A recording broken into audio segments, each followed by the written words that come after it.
네, 그러면 세션을 시작하겠습니다. 잘 부탁드립니다. 안녕하십니까? 오카다 하루키라고 합니다. 라인에서 시니어 소프트웨어 엔지니어를 맡고 있습니다. 전사적으로 이용하는 아파치 카프카 플랫폼 개발 및 운용을 담당하고 있습니다. 아시는 분도 많을지 모르겠습니다만 아파치 카프카는 분산 스트리밍 미들웨어로 라인에서는 가장 자주 사용되는 미들웨어 중 하나입니다. 높은 스케일러빌리티를 갖추고 있는 것 이외에도 ACL과 쿼터와 같은 기능을 갖고 있으며 멀티 테넌트한 운영이 가능하다는 특징을 갖고 있습니다. 카프카에 대해서 간단히 설명하겠습니다. 하나의 카프카 클러스터는 일반적으로 여러 개의 브로커라고 불리는 서버로 구성됩니다. 그리고 이 카프카의 메시지를 보내는 클라이언트를 프로듀서라고 부릅니다. 마찬가지로 메시지를 수신해서 처리를 하는 클라이언트를 컨슈머라고 합니다. 저희는 라인에서 단일한 카프카 클러스터를 여러 개의 서비스에서 공유하는 멀티 테넌트 모델을 채택하고 있습니다. 라인과 라인 공식 계정, 라인 광고를 비롯한 다양한 서비스가 저희들이 제공하는 카프카 클러스터의 유저입니다. 각 서비스가 각각 많은 프로듀서 서버, 컨슈머 서버를 보유하고 있으며 이것에 대한 메시지 전송을 저희 클러스터가 담당합니다. 현재 저희들의 클러스터를 이용하는 서비스 수는 100개 이상에 이릅니다. 그리고 송신되는 메시지 수는 피크 시에 1,500만 메시지 매초, 그리고 일일당 흐르는 총 트래픽 수는 총 1.4 페타바이트로 세계에서도 유수의 규모입니다. 이와 같은 대규모 카프카 클러스터를 높은 서비스 수준으로 유지하기 위해 저희들은 매일 퍼포먼스 개축과 최적화, 트러블 슈팅을 위해 노력하고 있습니다. 저희가 지금까지 강구한 시책과 트러블 슈팅의 사례 등에 대해서 관심이 있으신 분은 꼭 2019년에 라인 디벨로퍼 데이에서 저희가 발표한 내용을 봐주시기 바랍니다. 오늘 말씀드릴 내용도 저희들의 클러스터에서 발생한 어떤 문제에 대해서 소개하겠습니다. 우선 발생한 이벤트 개요에 대해서 말씀을 드리고 어떤 조사를 실시했는지, 그리고 최종적으로 어떻게 문제를 해결했는지에 대해서 소개하겠습니다.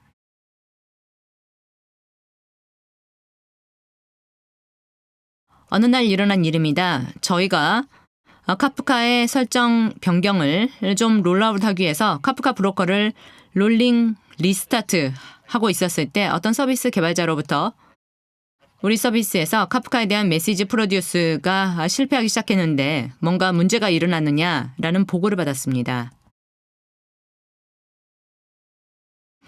개발자로부터 제공받은 로그에서 프로듀서에서 리퀘스트가 타임아웃하고 있다는 사실을 알았습니다. 이것은 설정된 타임아웃 내에 메시지를 카프카에 송신할 수 없었던 것을 의미합니다. 송신할 수 없었던 데이터는 상실되기 때문에 이것은 굉장히 크리티컬한 이벤트입니다. 저희는 바로 조사를 시작했습니다. 우선 저희는 프로듀스 리퀘스트에 대한 브로커의 리스폰스 타임의 상승, 이건 예를 들어서 레플리케이션이 지연됐다든지 이런 이유로 일어나는데요. 이걸 의심했습니다. 그런데 브로커가 제시하는 매트릭스는 지극히 정상적이었습니다. 다음은 어떤 이유로 프로듀스 리퀘스트를 지속적으로 리젝트 한다. 예를 들어서 이건 레플리카가 여러 개 죽었다든지 이런 상황이 있을 수 있는데요. 이걸 의심했습니다. 그렇지만 이것도 서버 측에서도 특별히 오류가 없었고요. 프로듀서 측에서도 리퀘스트 타임아웃 이외의 로그는 확인할 수가 없어서 이것도 해당되지 않았습니다. 조사를 더 해봤더니 굉장히 기묘한 현상을 관측했습니다. 브로커 측에서 계측하고 있는 리스폰스 타임은 아까 보신 대로 지극히 정상적이었음에도 불구하고 프로듀서 측에서 계측이 된 리퀘스트 레이턴시는 16초 이상으로 굉장히 이상한 수치를 나타냈습니다. 레이턴시가 이러한 레벨까지 악화됐다고 하면 리퀘스트 타임아웃이 일어났는데요. 이것도 자연스럽게 일어날 수 있을 겁니다. 그리고 또 기묘한 현상이 일어나는데 이런 이상한 레이턴시 상승은 프로듀서로부터 특정 브로커에 대해 프로듀스 할 때만 일어난다는 사실을 알았습니다. 그리고 이 레이턴시 악화에 대해서 말씀드리면 특정한 브로커를 저희가 리스타트한 직후부터 발생하기 시작했다는 사실도 알았습니다. 정리해보면요. 저희가 어떤 브로커를 리스타트한 직후부터 프로듀스 리퀘스트 레이턴시가 현저하게 악화되기 시작했다. 그러나 그 브로커 측의 리스폰스 타임 매트릭스는 지극히 정상적인 상태다라는 겁니다. 이 시점에서는 근본적인 원인은 전혀 알 수가 없었습니다. 저희는 한시라도 빨리 지금 일어나고 있는 데이터 로스트에 대처할 필요가 있었습니다. 본래는 이러한 현상과 관련해서 충분히 조사의 시간을 갖고 싶었는데 우선 문제인 이 브로커를 다시 한번 리스타트 해보기로 했습니다. 그랬더니 실제로 현상이 딱 멈췄습니다.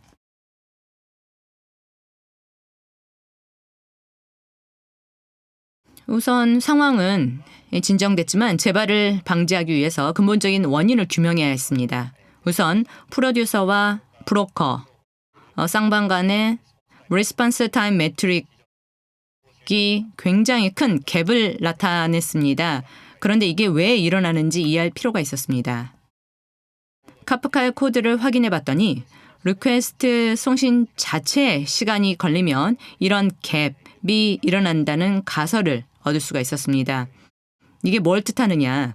우선 이 도식표대로 리퀘스트 처리 시간이 어떻게 계측되는지 생각해 보겠습니다. 프로듀서 측에서는 리퀘스트를 생성해서 이걸 브로커에게 송신하기 시작하고 이것이 브로커한테 도착하고 브로커 측에서 처리를 합니다. 그리고 브로커가 리스폰스를 클라이언트한테 다시 보내고 이 리스폰스를 완전히 수신할 때까지가 레이턴시로 계산됩니다. 한편 브로커 측의 리스폰스 타임 매트릭스는 리퀘스트를 완전히 수신한 시점부터 계측을 시작합니다. 따라서 리퀘스트 송신 자체가 어떤 이유로 지연이 되면 브로커의 매트릭스에는 그것이 나타나지 않게 됩니다. 이와 같은 리퀘스트 송신 자체의 지연, 이걸 일으키는 원인으로 우선 저희는 프로듀서의 센더 슬렛이라고 하는 넌 블로킹 IO를 하는 슬렛이 있는데요. 이게 어떤 이유로 스택이 되고 말았다라는 가설을 세웠습니다. 이 가설을 검증하려면 프로듀서 측의 디버그 로그와 프로듀서는 자바에서 움직이기 때문에 JVM의 에이싱크 프로파일러의 프로파일과 같은 클라이언트 사이드의 상세한 정보가 필수 불가결합니다. 그래서 저희는 현상이 발생한 서비스 개발자에게 협조를 요청해서 본방 환경에서 재현 실험을 해보기로 했습니다. 구체적으로는 우선 프로파일을 취득할 준비를 해두고 재현되었을 때 신속하게 대응할 수 있도록 모니터링을 시작합니다. 그리고 문제가 일어난 같은 브로커를 다시 한번 재현할 때까지 몇 번 리스타트를 하는 실험입니다. 그런데 실험은 해봤지만 몇 번 브로커를 리스타트 해봤는데 결국 현상을 재현할 수 없었고 실패로 끝났습니다. 현재 취득한 원인이 너무 적고 재현성도 낮고 프로듀서가 어떤 이유로 스톡했는지 검증하는 게 굉장히 어렵다는 사실을 알았습니다. 다음은 또 하나. 리퀘스트 송신 자체의 지연을 일으킬 수 있는 원인으로서 문제가 일어난 프로듀서와 브로커라고 하는 특정 네트워크의 경로에서 네트워크 퍼포먼스가 악화된 게 아니냐라는 가설을 세워봤습니다. 이것에 대해서도 간단히 핑에서 레이턴시를 계측해봤는데요. 지극히 정상적이었습니다. 그리고 그 밖에도 TCP의 리트랜스미션이 늘거나 대역이 사추레이션 하는 등 네트워크 수준의 지연을 일으키는 다른 현상도 관측되지 않았습니다. 이처럼 조사는 굉장히 난항을 거듭했습니다. 그래서 이것저것 하다 보니까 안타깝게도 이번에는 지난번 처음에 일어난 일과는 다른 서비스, 다른 브로커에서도 똑같은 문제가 재발하고 말았습니다. 관측된 현상은 지난번하고 똑같은데요. 문제가 일어난 브로커를 리스타트한 직후부터 프로듀서 측에서 급격하게 리퀘스트가 지연하기 시작했습니다. 그렇지만 브로커 측에서 취하는 리스폰스 타임의 매트릭스 및 다른 퍼포먼스 매트릭스는 지극히 정상적인 상태였습니다. 그리고 그 브로커를 다시 리스타트하면 수정이 됐습니다. 몇 번 발생한 사례였기 때문에 저희는 이러한 사례에 공통되는 리퀘스트 송신 지연과 관련할 수 있는 특정 패턴을 모색해 보기로 했습니다.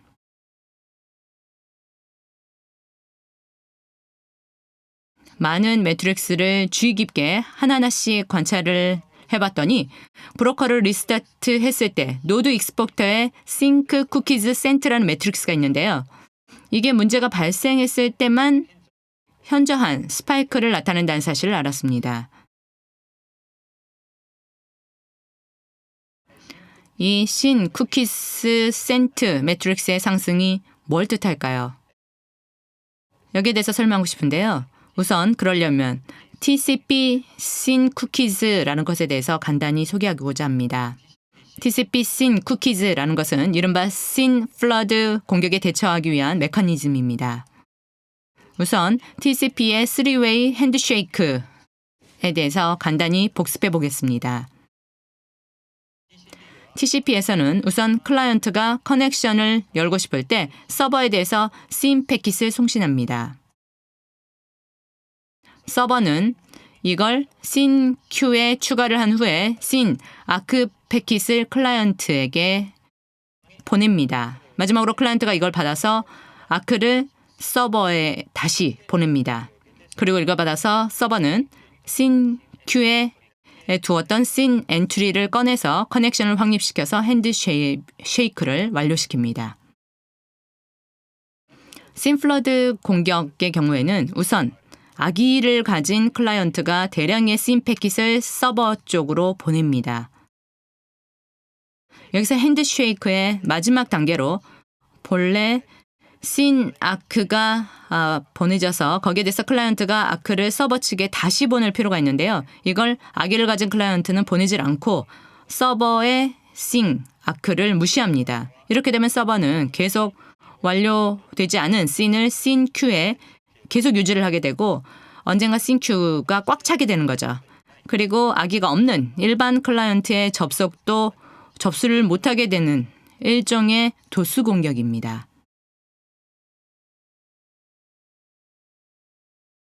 TCP SYN 쿠키즈라고 하는 것은 이처럼 SYN 플러드가 일어난 상태에서도 클라이언트의 접속을 접수할 수 없도록 하기 위한 구조입니다. 여기에서는 리눅스 커널을 전제로 삼아서 이야기를 하겠습니다. 이처럼 SYN 플러드가 일어나서 SYN 큐가 꽉 차게 되면 리눅스 커널은 SYN 패킷을 SYN 큐에 경납한 대신 SYN에 포함된 정보를 이니셜 시퀀스 넘버에 엔코딩을 해서 SYN 아크 패킷에 내장을 시켜서 클라이언트 측에 다시 보냅니다. 그리고 SYN 큐에는 넣지 않고 reply and forget을 하게 됩니다. 그리고 나중에 클라이언트가 SYN 아크를 받아서 아크를 다시 보냈을 때 시퀀스 넘버, 거기에 SYN 쿠키스가 엔코딩이 되어 있기 때문에 이걸 디코딩을 해서 원래 갖고 있었던 SYN 정보를 꺼내서 커넥션을 확립시켜 핸드쉐이크를 완료시킵니다. SYN 쿠키즈 센트 매트릭스의 스파이크는 클라이언트로부터 SYN을 받았지만 SYN 큐가 꽉 차 있기 때문에 대신 이처럼 지금 본 순서대로 SYN 쿠키스를 보내고 평소와 다른 방법으로 핸드쉐이크를 실시한 숫자를 나타냅니다. SYN 쿠키즈 센트 매트릭스가 스파이크를 했었다라고 하는 것은 브로커가 신플러드 상태에 있었다라는 겁니다. 왜 신플러드가 일어났는지 생각해 보겠습니다.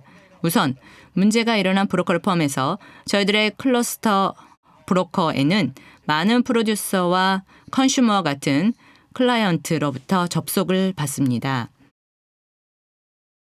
여기에서 브로커를 리스타트 했을 때 무슨 일이 일어나느냐. 이 브로커에 접속을 했던 클라이언트 커넥션은 다 한번 다른 브로커에 페일오버를 합니다. 그리고 브로커의 리스타트가 완료돼서 되돌아오면 원래 접속했던 클라이언트들은 한 번에 원래 브로커에 다시 접속을 합니다. 이것이 실질적으로 공격 같은 상황을 일으켜서 브로커가 신플러드 상태에 빠졌다는 겁니다. 문제가 일어난 브로커는 18,000개를 넘는 클라이언트로부터 커넥션을 갖고 있었기 때문에 이러한 일이 일어나는 것은 자연스럽다고 생각을 했습니다. 이렇게 브로커가 신플러드 상태가 되면서 일부 클라이언트의 핸드쉐이크가 신쿠키를 사용하는 플로우에 폴백된 사실을 알게 되었습니다. 실은 신쿠키가 TCP 스루풋의 악화를 초래하는 케이스가 있다는 것은 이미 알려져 있습니다. 무슨 뜻인지 알아보기 위해 TCP 윈도우의 개념에 대해 여기서 잠시 복습해 보겠습니다. TCP 윈도우는 TCP에서 유량 제어를 하기 위한 시스템입니다. 일반적으로 TCP의 수신단에서 현재 얼마나 많은 데이터를 수신할 수 있는지 TCP 패킷에 반영해 송신단에 애드버타이징 함으로써 송신단이 전송량을 조절할 수 있게 합니다. 송신단은 수신단에서 애드버타이징된 윈도우 사이즈까지는 수신단의 액을 기다리지 않고 패킷을 한꺼번에 전송할 수 있습니다. 윈도우 사이즈는 16비트로 TCP의 사양으로 정해져 있기 때문에 65,535가 최대치가 됩니다. 즉, 여기서는 서버를 수신단으로 가정해보면 서버에서의 액을 기다리지 않고 한꺼번에 전송할 수 있는 데이터량은 최대 65,535바이트가 됩니다. 적어도 65,535바이트마다 서버에서 액이 발생한다는 의미인데 가령 인터넷과 같은 라운드 트립 타임이 큰 커넥션에서는 이와 같은 조건이 보틀넥이 될 수 있습니다.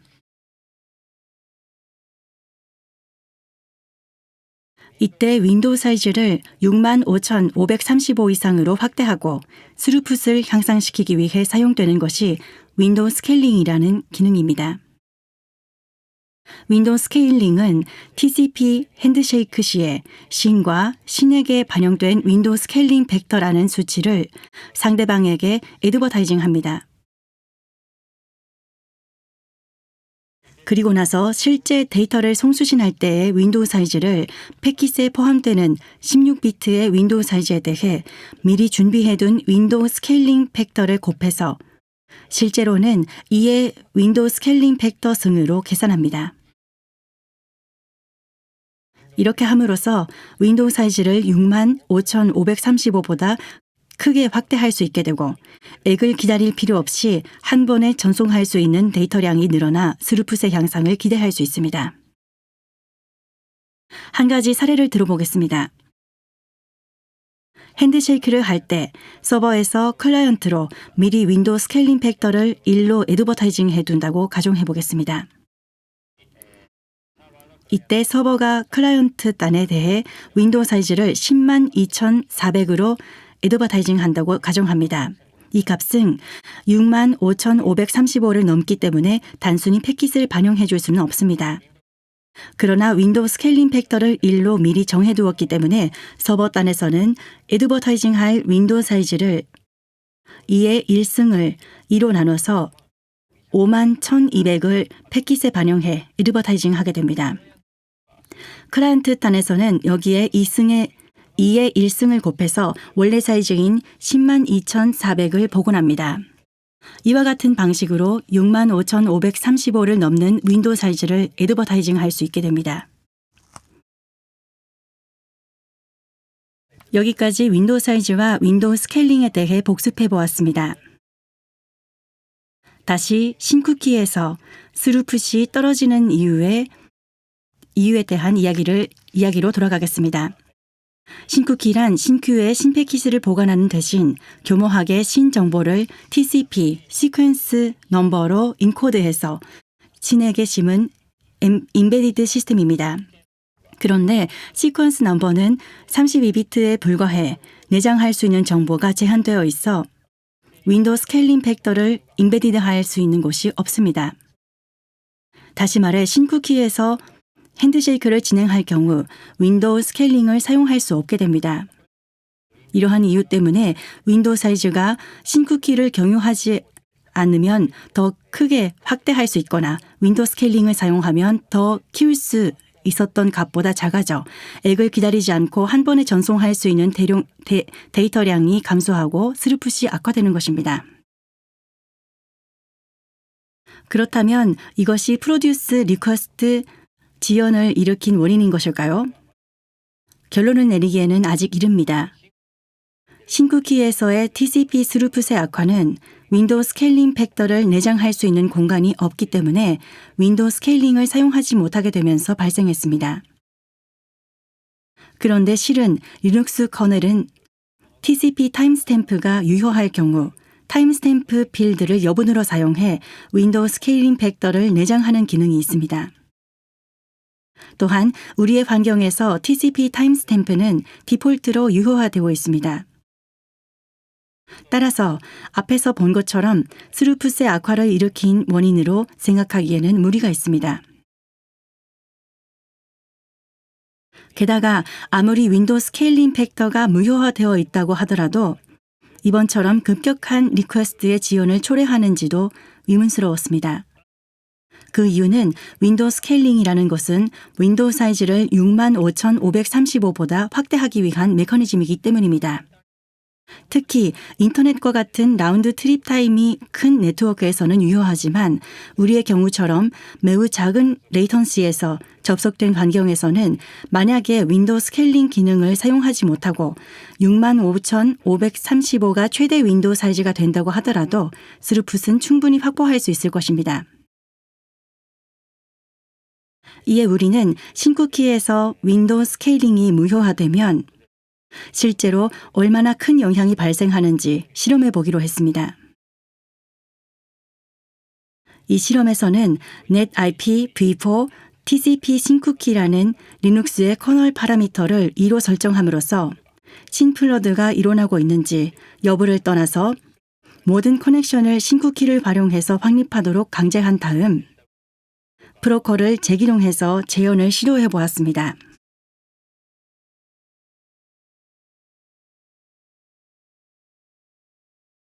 그 결과 전혀 예상하지 못했습니다만 TCP 타임스탬프를 무효화하기 전의 단계, 다시 말해 윈도우 스케일링이 유효해야 할 상태에서 현상이 재현되고 있었습니다. 리얼 환경에서 일어난 현상과 마찬가지로 프로듀서 단에서의 리퀘스트 레이턴시가 500ms로 매우 높은 수치를 가리키고 있었음에도 불구하고 브로커 단의 리스폰스 타임은 지극히 정상적인 상태를 유지하고 있었습니다.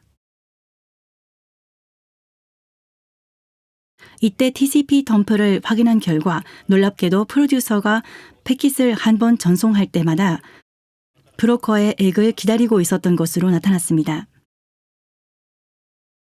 즉, 브로커 단의 윈도우 사이즈가 작아서 브로커에서 액을 수신할 때까지 프로듀서가 후속 패킷을 송출하지 못하고 있는 상황이 발생하고 있었던 것입니다. 브로커 단의 윈도우 사이즈는 TCP 덤프를 보면 789였습니다. 실제 윈도우 사이즈는 여기에 2의 윈도우 스케일링 팩터 승을 곱한 값입니다.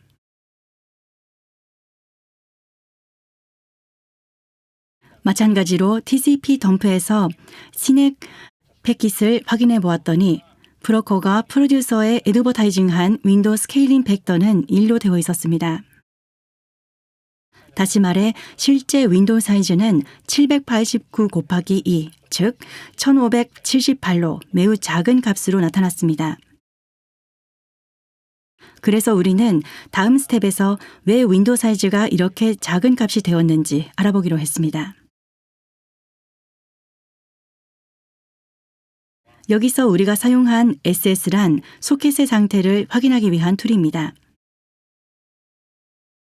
SS 툴의 -i 옵션을 지정하면 윈도우 스케일링 팩터와 컨제스천 윈도우 사이즈, TCP 타임스탬프가 유효한지 등 TCP의 상세 정보를 확인할 수 있습니다.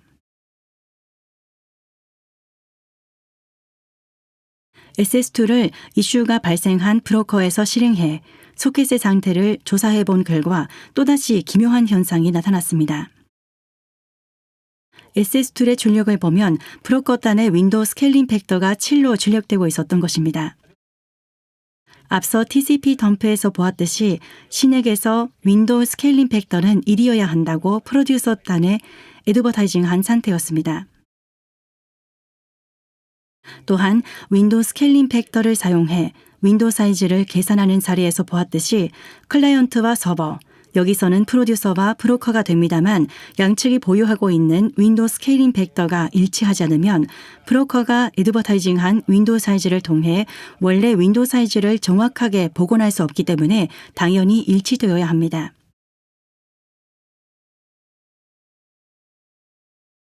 다음으로 실제 브로커 단에서 애드버타이징하는 윈도우 사이즈를 계산할 때 사용한 값이 1인지 7인지를 확인해 보기로 했습니다.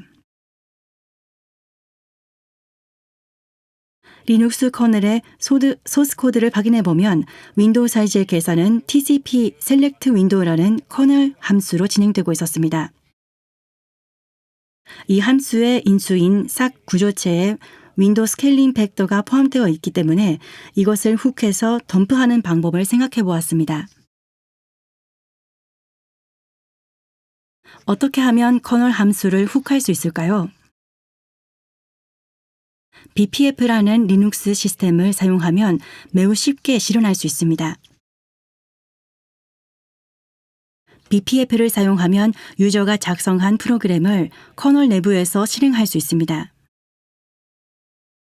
BPF는 이벤트로 구동하는 툴로 다양한 이벤트를 트리거로 삼아 BPF 프로그램을 실행할 수 있습니다. 이때 kprob를 사용하면 커널 함수를 훅할 수 있습니다. 그리고 BPF 컴파일러 컬렉션 BCC라고 불리는 툴키트가 있어서 이를 사용하면 Coner를 사용해서 쉽게 BPF 프로그램을 작성할 수 있습니다. 이 BCC를 사용해 TCP select window를 훅해서 윈도우 스케일링 팩터를 확인하는 간단한 스크립트를 작성해 보았습니다. 이 스크립트에 따라 브로커에서 실행해 본 결과 실제로 프로듀서에 전송한 1이 아니라 SS2이 출력한 7을 사용해 윈도우 사이즈를 계산한 것으로 나타났습니다.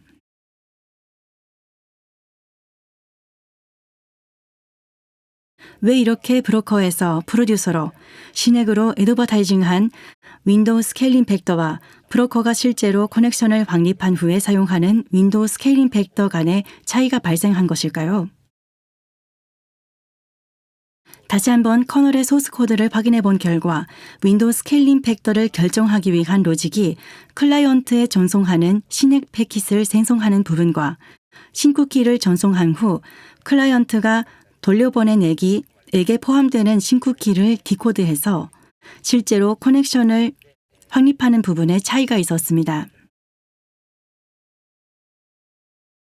결론적으로 말씀드리면 이는 리눅스 커널의 5.10 버전 이전에 발생했던 버그로 이 버그가 원인이 돼서 윈도우 스케일링 팩터에 차이가 발생하고 있었다는 사실을 알게 되었습니다. 이로써 모든 수수께끼가 풀렸습니다. 여기까지 흐름을 정리해 보겠습니다. 먼저 브로커를 재기동함으로써 많은 클라이언트가 한꺼번에 재접속하는 상황이 발생해 브로커가 신플러드 상태가 되었습니다. 이로 인해 어떤 프로듀서의 TCP 핸드쉐이크가 신쿠키를 경유하도록 폴백되었습니다.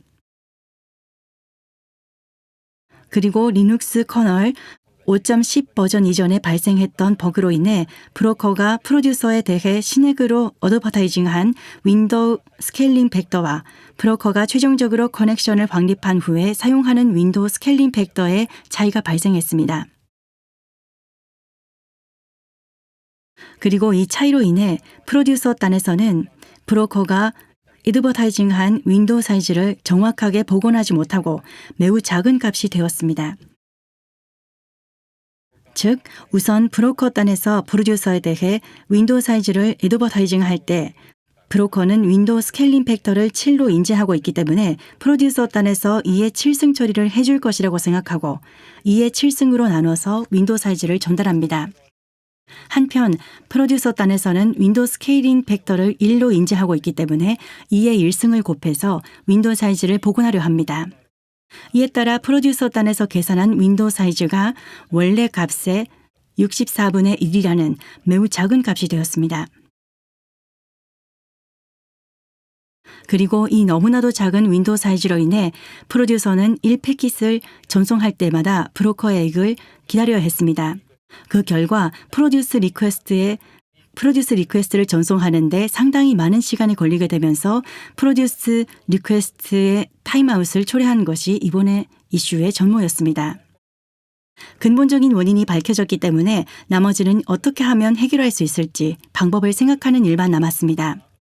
우리가 먼저 시도한 것은 TCP 신쿠키를 애초에 무효화하는 것이었습니다.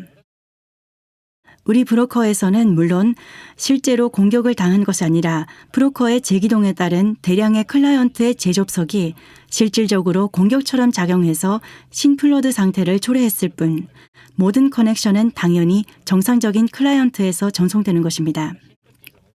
신쿠키를 무효화하면 신플러드가 일어나고 있는 동안은 신을 드롭하게 되는데 모든 클라이언트가 정상적인 것이기 때문에 곧바로 클라이언트 단의 신 리트라이를 통해 성공적으로 접속할 수 있어 큰 문제가 되지 않았습니다.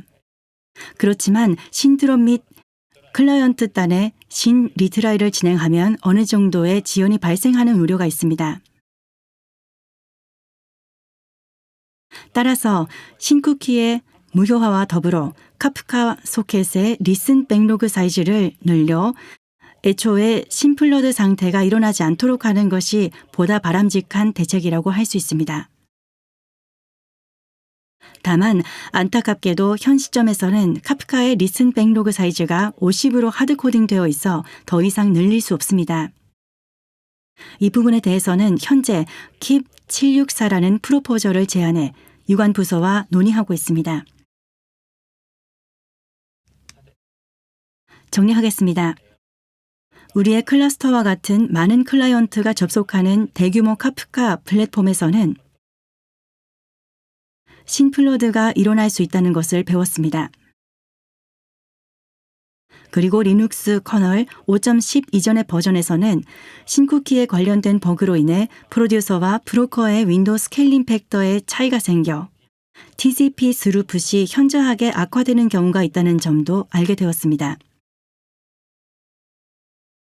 그리고 이와 같은 커널 내부까지 포함되는 네트워크 문제를 조사할 때에는 TCP 덤프와 SS, BCC 등의 툴이 매우 유용하다는 것도 배울 수 있었습니다. 오늘 제가 준비한 내용은 여기까지입니다. 감사합니다.